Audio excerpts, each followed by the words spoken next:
Something wonderful in the state of Wisconsin. For the first time, 18 different votes for legal marijuana across this great state in all of these incredible counties. And if you think these non-binding referendums won't make a difference, I will only point your attention to Massachusetts. Massachusetts, whose legal marijuana system is on the way to getting up and running, whose medical programs have been in existence for years, started with votes in towns and counties just like we have here this year.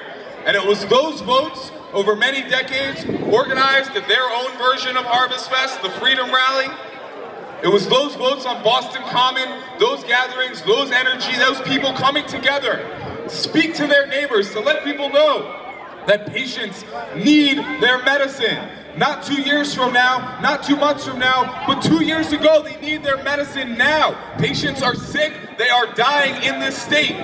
This year, we lost a great woman, a great activist, a great champion for freedom, an advocate for health care, for her own care. This year, we remember Jackie Rickert.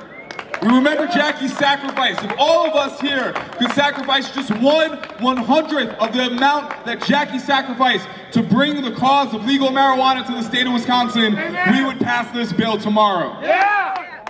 We come every year, we gather together, we listen to this great music, we support our sponsors, we bring new people each year into this community, because it is this community that has been speaking truth for 48 years. Since the very beginning of Harvest Fest, our message has not changed. We are here for freedom. We are here for science. We are here for patience. We are here because the United States government, the state of Wisconsin, the laws of this state and where we live are wrong, and we are right. We are right to consume cannabis. We are right to tell our friends we are not criminals.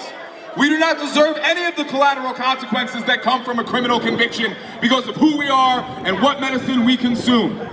And finally, it looks like now, in 2018, the laws will catch up to where we have been since 1971. Out loud, vocal, proud, honest about who we are, honest about what we do. And it is our love for each other, our honesty about the benefits of cannabis for everyone, that will finally bring down the injustice of drug prohibition. I came to this school, I was part of the early founders of a group called Students for Sensible Drug Policy. Students for Sensible Drug Policy is now in its 20th year. In 20 years of student activism, we have built a movement, not only around this country, but indeed around the world, of young people who were raised on the lies of drug prohibition. Of young people who have seen too many of their friends and family lost to the scourge of addiction. Of young people who have not been able to get the help and the treatment and the rehabilitation because true science about drugs has been kept from them. Lies and propaganda of the DARE program, lies and propaganda of the government, of the police departments, of their own teachers, the people who they are supposed to trust, to learn from, lying. And what does that do?